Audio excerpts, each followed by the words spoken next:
اعوذ باللہ من الشیطان الرجیم بسم اللہ الرحمن الرحیم الحمد للہ والصلاة علی اہلہا اما بعد قال الرحمن فی القرآن وما خلقت الجن والانس الا لیعبدون۔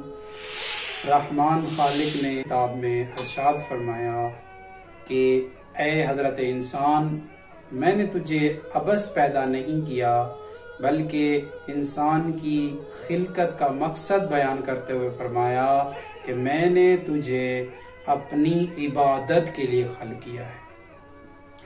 ایک زندیق نامی شخص نے امام علیہ السلام سے سوال کیا کہ مولا، کہ اللہ نے انسانوں کو کیوں خلق کیا ہے جبکہ ہوا غیر محتاج الیہ، اللہ ان کی طرف محتاج بھی نہیں رکھتا اور نہ ہی اللہ کو انسان کی عبادت کی ضرورت ہے، تو کس مقصد کے لیے خلق کیا ہے؟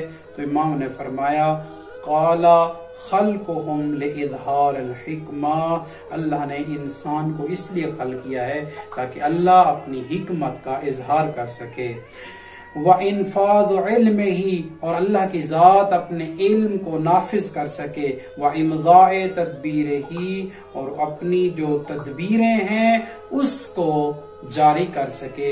پس اللہ نے انسان کو عبث پیدا نہیں کیا بلکہ اس کا کوئی نہ کوئی مقصد ہے، اور وہ مقصد ہے اللہ کی عبادت کرنا، یعنی اپنے آپ کو عبد ثابت کرنا۔